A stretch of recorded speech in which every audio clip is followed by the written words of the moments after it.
सभी भक्तों को प्रणाम। आज के इस सत्र में आप सभी का स्वागत है। पिछले सप्ताह सत्र नहीं हो पाया था कुछ कारणों से।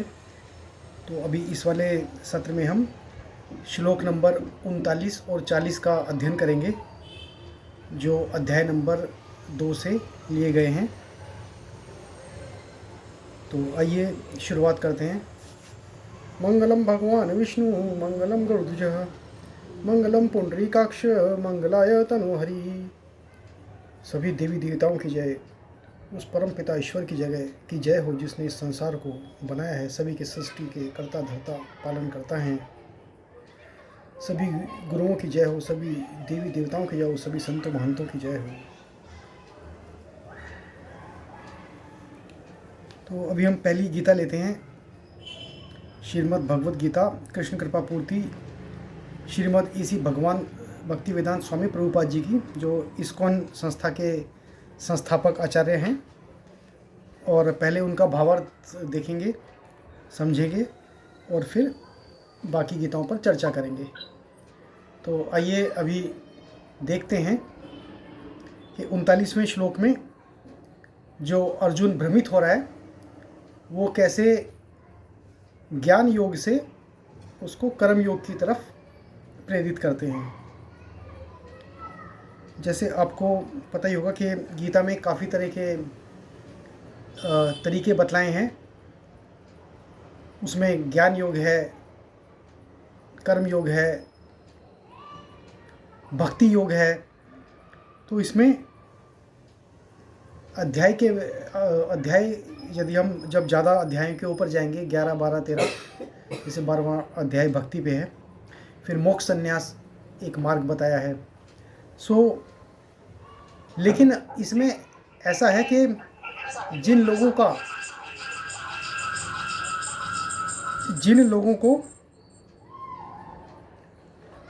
जो ड्यूटी है, कर्तव्य मार्ग, कर्म योग, उसमें भी बिना संन्यास के मार्ग पर जाए हुए भी मोक्ष को पाया जा सकता है।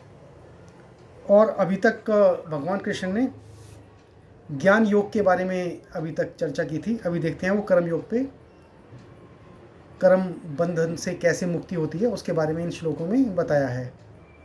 तो आइए देखते हैं इन श्लोकों के माध्यम से। तो मैं 39वां श्लोक बोलूँगा, आप मेरे साथ दोहराएंगे। एषा ते अभिहिता सांख्ये बुद्धिर्योगे त्विमां शृणु बुद्धया युक्तो यया पार्थ करम बंध प्रहस्यसि।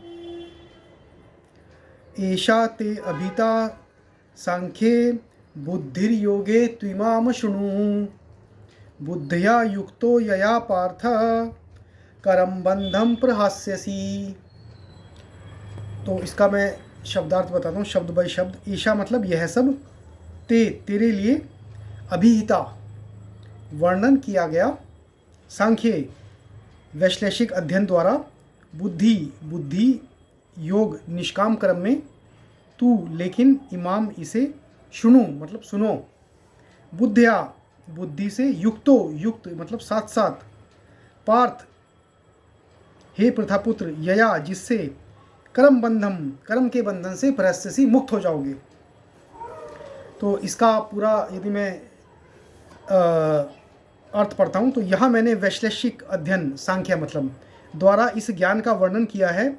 अब निष्काम भाव से कर्म करना बता रहा हूँ, उसे सुनो। हे प्रथापुत्र, यदि तुम ऐसे ज्ञान से कर्म करोगे तो तुम कर्मों के बंधन से अपने को मुक्त कर सकते हो। तो इसमें एक चीज़ उन्होंने सांख्य कहा है, एक प्रथापुत्र बोला है और एक कर्म का बंधन कहा है। तो अभी हम एक एक करके इसको समझते हैं, ये इन्होंने क्या कहा है। तो इस अध्याय को सांख्य योग भी हम कहते हैं। सांख्य क्यों बोलते हैं इसको?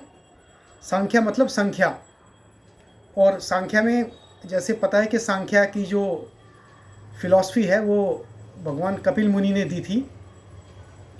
उसमें एक 24 तत्वों का उन्होंने वर्णन किया है। बिकॉज 24 एलिमेंट्स, प्रकृति और पुरुष के, इसलिए इसको सांख्य कहा जाता है, जिसमें 5 कर्म इंद्रियाँ हैं, 5 ज्ञान इंद्रियाँ हैं, 5 अपने भौतिक पदार्थ हैं और 5 उनके गुण हैं। मैं आगे बताऊंगा क्या है। और महत बुद्धि, महत जिसको बुद्धि बोलते हैं, अहंकार मैं, और प्रकृति 23वां और पुरुष 24वां। तो ये प्रकृति और पुरुष का जो संबंध और इनके गुण बताए हैं 24 तत्वों के माध्यम से, इसलिए इसको सांख्य कहा जाता है। और ये बहुत गहन विश्लेषण का विषय है। और कहा गया कि पूरी पृथ्वी, पूरी प्रकृति, जितने भी जानवर, कीट पतंगे, मानव हैं, वो सब इन 24 तत्वों से ही मिलकर बने हैं, जिसमें पंच महाभूत भी आ गए हैं। और जितने उनके गुण हैं वो भी इन 24 तत्वों से, किसी को गुस्सा आता है, क्रोध आता है, प्यार आता है, वात्सल्य में आता है, वो भी इन सब के, इन्हीं चीज़ों के अलग अलग मात्रा में जब हम इन सारे तत्वों को मिक्स करते हैं तो हजारों, करोड़ों, अरबों प्रजातियाँ उत्पन्न होती हैं। तो ये पूरा सांख्य का, पूरी सृष्टि के सृजन का सिद्धांत सांख्य में दिया है। ये सब ज्ञान योग की बातें हैं, मतलब ज्ञान से हम समझें कि कितने तत्व हैं, क्या हैं, और हमारी बुद्धि से इसको समझ रहे हैं। एक अभी आगे कर्म योग बताया में अभी चलेगा, आगे ज्ञान योग भी बहुत विस्तार से 4थे अध्याय के अंदर बताया है। कर्म योग भी बताया है 3रे और 4थे अध्याय में। तो कर्म और ज्ञान हम 3रे और 4थे अध्याय में ज्ञान योग और कर्म योग ही सुनेंगे। तो अभी इन्होंने कहा है कि वैदिक कोश निरुक्ति के अनुसार सांख्य का अर्थ है विस्तार से वस्तुओं का वर्णन करने वाला। मतलब एक एक एलिमेंट के, आप देखिए, इतने विस्तार से उसमें चर्चा की गई है। तथा सांख्य उस दर्शन के लिए प्रयुक्त मिलता है जो आत्मा की वास्तविक प्रकृति का वर्णन करता है। और योग का अर्थ है इंद्रियों का निग्रह। योग मतलब जोड़। तो हमें इसको हम देखते हैं कि योग, हमें योग करना है। कर्म योग का सिद्धांत है, भक्ति योग का सिद्धांत है, ज्ञान योग का सिद्धांत है। योग करना है मतलब योग प्रकृति का पुरुष के साथ और आत्मा का परमात्मा के साथ योग करना है। तो सब जगह योग शब्द योग काफ़ी ज़्यादा योग में यूज़ हुआ। और योग कैसे करते हैं, योग के भी बहुत से एक मार्ग बतलाए गए हैं कि इस योग कैसा, योगी कौन है और योग क्या है, वो भी हम आगे देखेंगे। योग का अर्थ है इंद्रियों का निग्रह। अर्जुन का युद्ध न करने का प्रस्ताव इंद्रिय तृप्ति पर आधारित था। तो वो जो अपनी बाह्य इंद्रिया थी उसके ऊपर वो डिपेंड था और वो इसलिए युद्ध नहीं करना चाह रहा था, युद्ध से पलायन करना चाहता था। वह अपने प्रधान कर्तव्य को भुलाकर युद्ध से दूर रहना चाहता था, क्योंकि उसने यह सोचा कि धृतराष्ट्र के पुत्रों अर्थात अपने बंधु बांधवों को परास्त करके राज्य भोग करने की अपेक्षा तथा अपने संबंधी तथा स्वजनों को न मारकर वह अधिक सुखी रहेगा, ये उसका परसेप्शन था। उसने कहा कि मेरे को कितने राज्य मिल जाए, कितने सुख मिल जाए, मुझे युद्ध नहीं करना। तो वो सब भौतिक सुखों के लिए उसको उस दृष्टि से वो देख रहा था। अभी उसे लेंस बदलने पड़ेंगे अर्जुन को भी। दोनों ही प्रकार से मूल सिद्धांत तो इंद्रिय तृप्ति था। उन्हें जीतने से प्राप्त होने वाले सुख तथा सुजनों को जीवित देखने का सुख। अब कहे भाई मेरे बंधु बांधव मरे नहीं, उनके सामने से देता हूँ, तो इंद्रियों का सुख है। इंद्रिय तृप्ति के धरातल पर एक है, क्योंकि इससे बुद्धि तथा कर्तव्य दोनों का अंत हो जाता है। अब उस तरह से उसका कर्तव्य भूल रहा था, वो उनको नहीं मार के अपना कर्तव्य भूल रहा था। अतः कृष्ण ने अर्जुन को बताना चाहा कि वह पितामह के शरीर का वध करके उनके आत्मा को नहीं मारेगा। उन्होंने यह बताया उनके सहित सारे जीव शाश्वत प्राणी हैं। वे भूतकाल में प्राणी थे, वर्तमान में भी प्राणी रूप में हैं और भविष्य में भी प्राणी बने रहेंगे, क्योंकि हम सब शाश्वत आत्मा हैं। हम विभिन्न प्रकार से केवल अपना शारीरिक परिधान बदलते रहते हैं और इस भौतिक वस्त्र के बंधन से मुक्ति के बाद भी हमारी सत्ता, पृथक सत्ता बनी रहती है। तो इसमें एक चीज़ हमने 1-2 सेशन पहले डिस्कस की थी कि शरीर के ना 3 तरह के शरीर बताए गए हैं। स्थूल शरीर, सूक्ष्म शरीर और कारण शरीर। तो जो हम शरीर, त्वचा, रंग, बाल का रंग, त्वचा का रंग, साइज, बॉडी, ये सब देखते हैं, ये स्थूल शरीर हैं, सब स्थूल शरीर। तो क्या होता है स्थूल शरीर? तो शरीर तो एक, तो अभी सबको लगता है यही शरीर है, ये शरीर मर गया तो इंसान गया। लेकिन उसके अंदर का एक सूक्ष्म शरीर होता है एक और, जिसमें हमारा इच्छाएं हैं, मन है, कर्म है, चित्त जिसको बोलते हैं चित्त शरीर। तो चित्त में हमारी सारी कर्मों का एक पिटारा, एक बीज, जितने हमने कर्म किए हैं, अब इसमें कर्म की बात आएगी, तो जो कर्म किए हैं उन सब का एक बीज रूप हमारे सूक्ष्म शरीर के अंदर होता है, जिसको हम चित्त बोलते हैं। तो चित्त में स्टोर रहता है। जैसे पूरे वृक्ष का, इतने बड़ा वृक्ष होता है, विशाल वृक्ष में हजारों लाखों फल देता है, उसकी पूरी जान एक बीज के अंदर होती है। ऐसी वो चित्त शरीर जिसको जो सूक्ष्म शरीर बोलते हैं, उसमें हमारे सारे कर्मों का लेखा जोखा होता है और वही शरीर आगे जाता है। तो यदि शरीर मरता है तो स्थूल शरीर मरता है, सूक्ष्म शरीर नहीं मरता। तो हमारे the all baggage is carried forward by the चित्त शरीर। और सूक्ष्म शरीर वो है जो ignorant, which is like a very सूक्ष्म शरीर, subtle body, which remains ignorant, उसे कुछ पता नहीं है, वो दैट ऑल्सो गोज फर्दर। तो हमारे 3 शरीर में से चित्त शरीर, सूक्ष्म शरीर और कारण शरीर जो इग्नोरेंट शरीर है, वो कारण शरीर है, ये दोनों हमारे साथ जाएंगे ही। तो जैसा कर्म किया है वो कर्म का पूरा पुलिंदा अगले जन्म में जाएगा, ये स्थूल शरीर यहीं पर नष्ट हो जाएगा। भगवान कृष्ण द्वारा आत्मा तथा शरीर का अत्यंत विशद विश्लेषण अध्ययन प्रस्तुत किया गया है और निरुक्ति कोश की शब्दावली में इस विशद अध्ययन को यहाँ सांख्य कहा गया है। तो मैंने इसको बताया कि भाई एक इन्होंने एक चीज़ दी है, जाकि बाकी गीताओं में सांख्य कपिल मुनि के दर्शन से जोड़ा है। इन्होंने कहा है कि ये कपिल मुनि के दर्शन से इन्होंने कहा है कि इस नास्तिक कपिल के सांख्य दर्शन से बहुत पहले भगवान कृष्ण के अवतार भगवान कपिल ने अपनी माता देवाहुति के समक्ष श्रीमद् भागवत में वास्तविक सांख्य दर्शन पर प्रवचन किया था।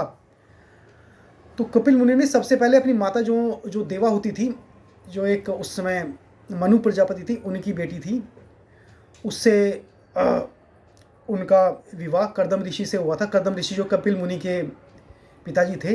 तो सबसे पहले अपने ये ज्ञान उन्होंने अपनी माता को दिया था, जिनका नाम देहाहुति था। उन्होंने स्पष्ट बताया है कि पुरुष या परमेश्वर क्रियाशील हैं और वे प्रकृति पर दृष्टिपात करके सृष्टि की उत्पत्ति करते हैं। अब इसमें ना 2 तरह से दिया है सांख्या में, एक प्रकृति और पुरुष, ये 2 एलिमेंट्स, 2 तत्वों पे आधारित पूरी ये व्याख्या है। और इन 2 तत्वों के मिलने से और 22 तत्व, टोटल मिला के 24 तत्वों का संगम बनता है, जो मैंने अभी बताया आपको। तो प्रकृति और पुरुष, प्रकृति क्या है, जड़ है, और पुरुष है चेतन। तो क्या बोलते हैं ना, जड़ और चेतन, या शंकर पार्वती। तो जैसे होता है, हम या तो किसी भी तरह से लोग उपमा इसके अंदर दे सकते हैं। तो प्रकृति अपने आप में कुछ कर नहीं सकती, लेकिन वो प्रकृति काफ़ी परिवर्तनशील है।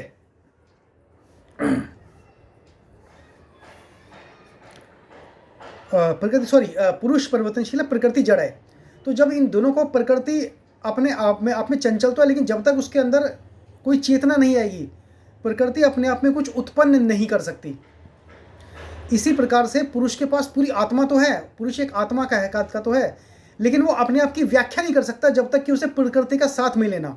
जैसे आत्मा तो है, लेकिन जब तक शरीर ना मिले तो ना ही तो शक्ल दिखती है, ना ही वाणी की कुछ बात सुनती है, ना ही हमें सुनता है, ना ही हमारा शरीर आकार देता है। तो दोनों को मिलने की ज़रूरत है।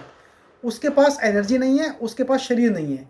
तो प्रकृति और पुरुष जब मिलते हैं तो संसार में डिफरेंट जितने भी स्पीशीज़ हैं और जितने भी पदार्थ हैं, हम लकड़ी, पत्थर, कोयला, हवा, उन सब का जो भी हम देखते हैं, उन सब की उत्पत्ति होती है। तो ये 24 एलिमेंट्स का एक सिद्धांत है जो सांख्य में दिया हुआ है, जो इसमें इन्होंने बताया है।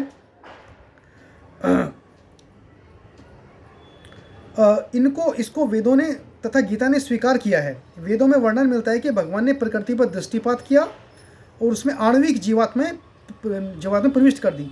अब प्रकृति तो जड़ है, अब प्रकृति अपने आप को तब बता सकते, उसके हाथ पैर तो है, लेकिन वो चल नहीं सकती जब तक कि उसमें पुरुष ना आए। तो पुरुष का मतलब जीवात्मा।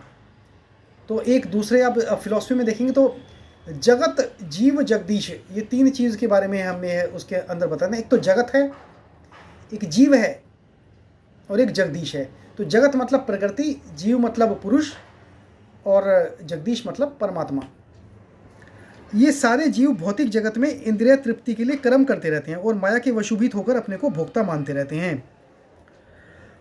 इस मानसिकता की चरम सीमा भगवान के साथ सायुज्य प्राप्त करना है, उनके साथ जुड़ना है। मतलब यह माया अथवा इंद्रिय तृप्ति जन्य मोह का अंतिम पाश है। ये सब माया है, इन जो इंद्रिय तृप्ति का है, जो अर्जुन को उस समय महसूस हो रहा था कि ये मेरे बंधु बांधव हैं, इनको मारूंगा तो मर जाएंगे, नहीं मारूंगा तो जिंदा रहेंगे, वो उसका भ्रम था। और अनेक जन्मों तक इस तरह इंद्रिय तृप्ति करते हुए कोई महात्मा भगवान श्री कृष्ण यानी वासुदेव की शरण में जाता है, जिससे परम सत्य की खोज पूरी होती है। अर्जुन ने कृष्ण की शरण ग्रहण करके पहले ही उन्हें गुरु रूप में स्वीकार कर लिया है। शिष्यास्ते अहम शाधि माम त्वाम प्रपन्नम। इसका मतलब है फलस्वरूप कृष्ण अब उसे बुद्धि योग या कर्म योग की कार्यविधि बताएंगे। उनका चलो तो बुद्धि से नहीं मान रहा, चलो अभी कोई अर्जुन अपनी बुद्धि लगाते हैं, नहीं सब मिल जाए तो क्या मतलब है, तो सोच रहा था। उनका चलो इसको बुद्धि को छोड़ते हैं, अभी कर्म योग पे आते हैं, जो कृष्ण की इंद्रिय तृप्ति के लिए किया गया भक्ति योग है। यह बुद्धि योग अध्याय 10 के 10वें श्लोक में वर्णित है, जिसमें इस भगवान के साथ प्रत्यक्ष संपर्क बताया गया है, जो सबके हृदय में परमात्मा रूप में विद्यमान है, किंतु ऐसा संपर्क भक्ति के बिना संभव नहीं है। तो भी काफ़ी सारे मूवमेंट हैं, जैसे इस्कॉन का एक मूवमेंट है, मीराबाई थी, रैदास थे, ये इन्होंने भक्ति योग को इन्होंने ज़्यादा बल दिया है। और वेदांता में जो शंकराचार्य थे उन्होंने ज्ञान योग के ऊपर दिया है बल। तो काफ़ी सारी फिलोसफी ने अलग अलग योग के ऊपर बल दिया है। तो इन्होंने कहा कि भाई सिर्फ भक्ति मीरा के पास ना ही ज्ञान योग था, ना ही अपना उसमें कर्म योग था, सिर्फ भक्ति योग के माध्यम से भगवान को मिल गए। चैतन्य महाप्रभु थे भक्ति योग के माध्यम से, तो 10 खान थे भक्ति योग के माध्यम से। तो ये भी एक तरीका, भगवान के पास जाने के डिफरेंट मार्ग हैं। तो कुछ लोगों ने खाली भक्ति में इतनी ज़्यादा लीन हो गए कि वो भी भगवान को प्राप्त कर गए। कुछ लोगों ने भक्ति नहीं की लेकिन ज्ञान इतना ज़्यादा हो गया, तत्वों को देख लिया, वो भगवान को चले गए। कुछ लोगों ने कर्म किया, तो वो कर्म की बात है, यदि क्षत्रिय अपना कर्म करते हुए मरता है वो भगवान को प्राप्त कर लेता है। तो डिफरेंट वेज इसमें बताए गए हैं। जो अतः और सबसे कहा गया है कि बस भगवान का रट करते रहो, उनके नाम जपते रहो, उनके अंदर सरेंडर हो जाओ भक्ति योग में, उसमें कुछ करने की जरूरत नहीं है, वो भगवान को मोक्ष प्राप्त कर देंगे। काफ़ी फिलोसफीज ये मानती हैं, जिसमें ये भी जो मैं गीता पढ़ रहा हूँ इस्कॉन की, वो लोग भी इसी फिलोसफी में विश्वास रखते हैं। अतः जो भगवान की भक्ति या दिव्य प्रेम भक्ति में या कृष्ण भावनामृत में स्थित होता है, वही भगवान की विशिष्ट कृपा से बुद्धि योग की यह अवस्था प्राप्त कर पाता है। अतः भगवान कहते हैं कि जो लोग दिव्य प्रेमवश भक्ति में निरंतर लगे रहते हैं, उन्हें वे भक्ति का विशुद्ध ज्ञान प्रदान करते हैं। इस प्रकार भक्त सरलता से उन्हें चिदानंदमय धाम में पहुंच सकते हैं। चित्त आनंद, चित्त का आनंद, चिदानंद मतलब चित्त से बना है, और आनंद चित्त का आनंद, जिसको एक सत्य चित्त आनंद में भी बोलते हैं। Knowledge existence and bliss. तो यदि हम पंच कोश की बात करें तो अभी जिसमें लास्ट कोश है, एक अन्नमय कोश होता है, उसके बाद प्राणमय कोश, मनोमय कोश, विज्ञानमय कोश, और लास्ट का जो कोश है जिसको बोलते हैं आनंदमय कोश, जिसको काफ़ी फिलोसफीज में सत्य चित्त आनंद के नाम से, या सच्चिदानंद स्वामी जो बोलते हैं सत्य चित्त आनंद। तो एटर्नल एक्सटेसी, इसमें वो ऐसा स्टेट है कि उसमें लॉजिक चला गया पीछे, बुद्धि पीछे चली गई, भगवान की बिल्कुल आनंद का, भगवान का जो आनंद है गोलोक धाम, उस आनंद की प्राप्ति कैसे होती है, वो एक लास्ट का कोश है। हमारे शरीर में 5 लेयर से, जिसको पंच कोश की लेयर बोलते हैं, 5 sheets of layer. So 5 layer है, 5 शीट्स, जो 5 हमारे कवर्स हैं, उन कवरों को भेद के यदि हम जाएंगे तो सत्यचित आनंद मिलेगा। इस प्रकार इस श्लोक में वर्णित बुद्धि योग भगवान कृष्ण की भक्ति है, और यहाँ पर उल्लिखित सांख्य शब्द का नास्तिक कपिल द्वारा प्रतिपादित अनीश्वरवादी सांख्य योग से कुछ भी संबंध नहीं है। तो इन्होंने बिल्कुल डिनाई किया है। दूसरी गीताओं में कहा है कि संख्या योग कपिल है, उसी से इन्होंने रिलेट किया है। अतः किसी को भी यह भ्रम नहीं होना चाहिए कि यहाँ पर उल्लिखित सांख्य योग का अनीश्वरवादी सांख्य से किसी प्रकार का संबंध है। न ही उस समय उसके दर्शन का कोई प्रभाव था, और न कृष्ण ने ऐसी ईश्वरहीन दार्शनिक कल्पना का उल्लेख करने की चिंता की।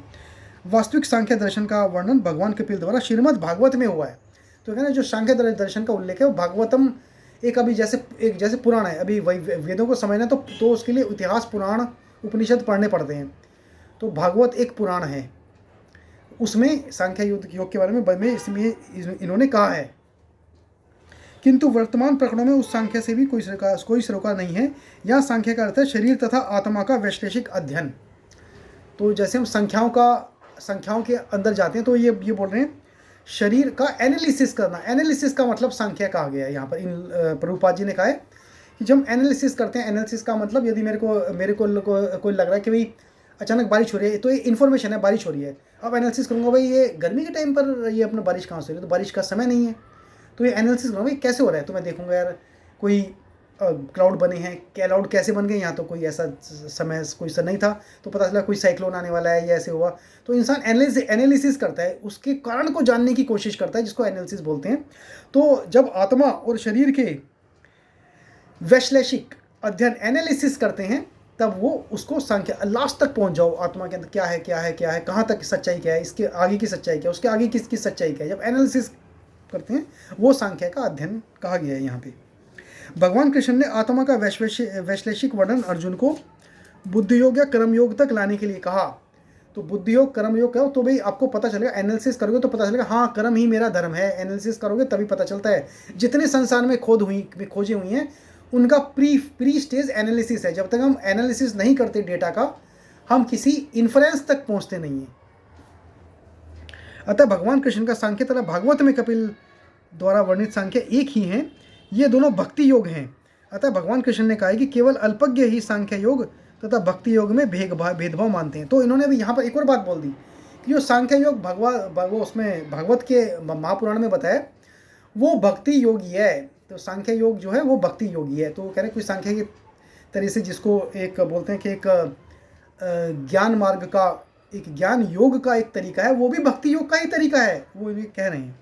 सांख्य योगो पृथक बाला प्रवदंती न पंडितः, पंडित सांख्य योग और भक्ति योग में भेदभाव नहीं मानते।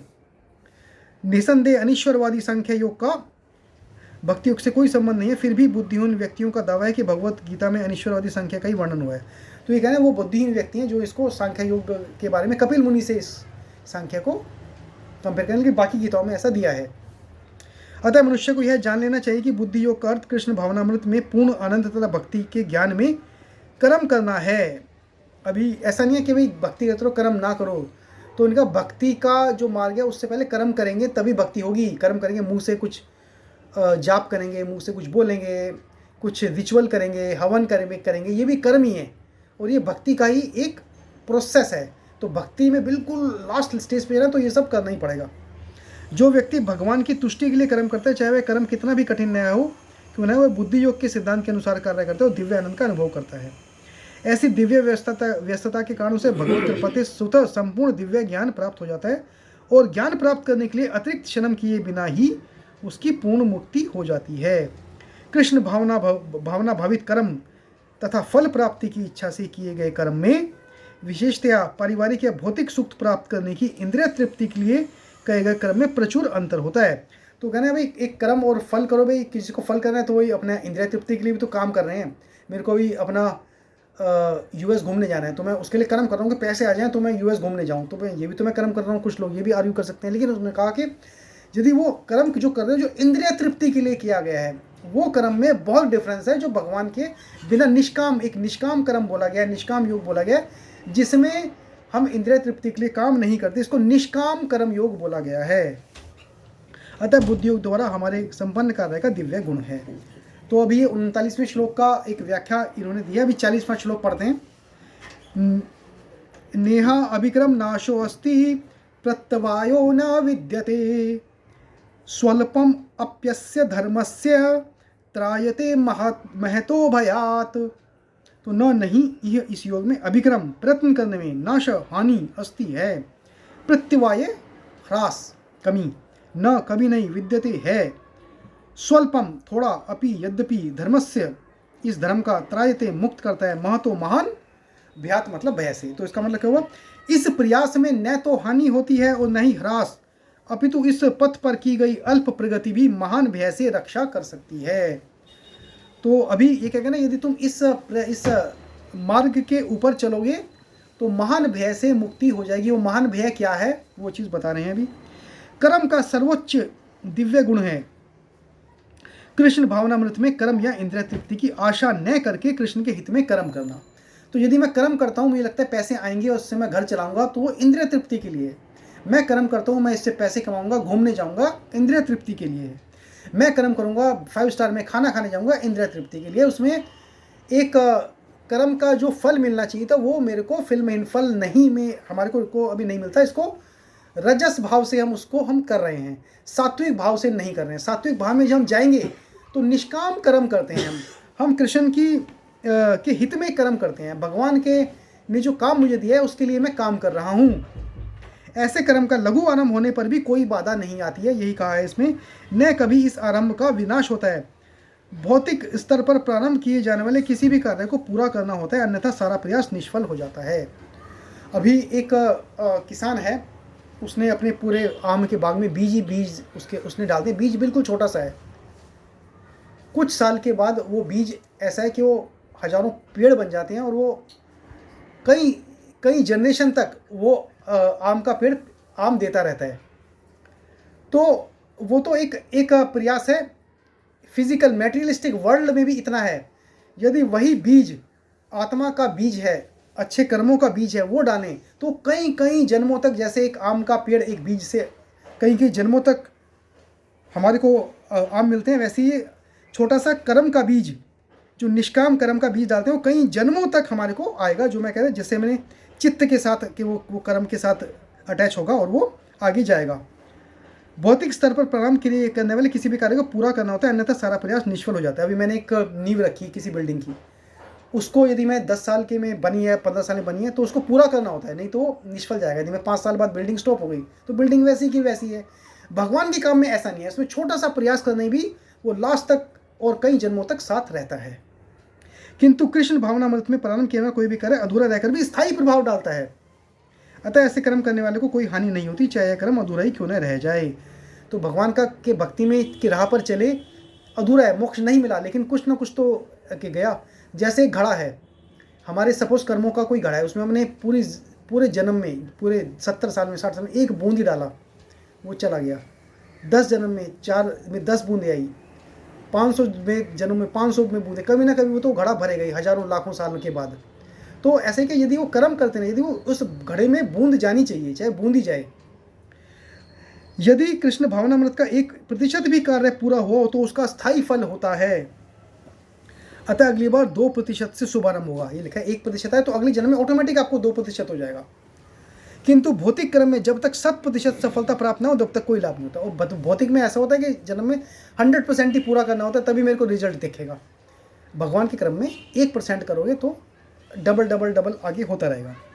अजामिल ने कृष्ण भावनामृत में अपने कर्तव्य का कुछ ही प्रतिशत पूरा किया था, किंतु भगवान की कृपा से उसे, एक अजामिल था, उसकी कहानी कभी बाद में कहेंगे, भगवान की कृपा से उसे 100% लाभ मिला। तो अजामिल की काफ़ी सारी उसने काफ़ी शादियाँ की, बिल्कुल दुष्प्रवृत्ति का एक व्यक्ति, लेकिन लास्ट के जन्म के लास्ट के साल में उसने भगवान की भक्ति कर ली, तो उसके पूरे साल के सब पाप उसके धुल गए। इस संबंध में श्रीमद् भागवत में 1.5.17 में एक अत्यंत सुंदर श्लोक है। त्यक्त्वा स्वधर्मम चरणाम्बुजम हरेर भजनम पक्कोत्पत्ते तो यति यत्र को वाब भद्रम बूधमुष्यम किम को वार्थ आप तो अभजताम सौधर्मतः। तो इसका अर्थ क्या है? यदि कोई अपना धर्म छोड़कर कृष्ण भावनामृत में काम करता है और फिर काम पूरा न होने के कारण नीचे गिर जाता है तो उसमें उसको क्या हानि, और यदि कोई अपनी भौतिक कार्य को पूरा करता है तो इससे उसको क्या लाभ। अथवा जैसा कि ईसाई कहते हैं, यदि कोई अपनी शाश्वत आत्मा को खोकर संपूर्ण जगत को पाले तो मनुष्य को इससे क्या लाभ होगा। तो यदि आत्मा मार के पूरे जगत में मिल जाए तो कोई इसका लाभ नहीं होगा। भौतिक कार्य तथा उनके फल शरीर के साथ ही, अब मोदी काम कर रहा है, ट्रम्प काम कर रहा है, XYZ, गांधी जी ने जो काम किया, जो भौतिक कार्य किए वो शरीर के साथ खत्म हो गए। तो लीडर की सोच उसके शरीर के साथ चली गई। किंतु कृष्ण भावनामृत में किया गया कार्य मनुष्य को शरीर के विनिष्ट होने पर भी पुनः कृष्ण भावनामृत तक ले जाता है। कम से कम इतना तो निश्चित है कि अगले जन्म में उसे सुसंस्कृत ब्राह्मण परिवार में या धनी मानी कुल में मनुष्य का शरीर प्राप्त हो सकेगा, जिससे उसे भविष्य में ऊपर उठने का अवसर प्राप्त हो सकेगा। क्योंकि एक मनुष्य का जीवन ही ऐसी है जो अपना क्वालिटेटिव इवोल्यूशन कर सकता है। कोई जानवर अपना सोच के मैं इससे अगले जन्म में क्या होगा, अपने आप को आत्मा का कॉन्शियस लेवल बढ़ा पाए, वो जानवर के बस का बात नहीं है। इंसान में वो शक्ति दी है। तो कृष्ण भावनामृत में संपन्न कार्य का यही अनुपम गुण है। ये इन्होंने 40वें शब्द का एक अर्थ बताया कि भाई एक भगवान के क्रम में काम करो तो ना तो इससे हानि होती है, ना तो इसमें कोई नुकसान होता है। और इसमें छोटी सी प्रगति भी महान भय को नष्ट कर सकती है। अभी भय, इसमें एक भय जो है, हम अभी शारीरिक भय ही देखते हैं। किसने बहुत धन कमा लिया कि भाई मेरे, उसको क्या, उसके भय लेगा मेरे धन की चोरी ना हो जाए। अंबानी है, अडानी है, मेरे शेयर का रेट ना चला जाए। इलोन मस्क है, मैं नंबर 1 हूँ, नंबर 2 के ऊपर ना मैं चला जाऊँ। मिनिस्टर है, मेरी मिनिस्ट्री ना चली जाए।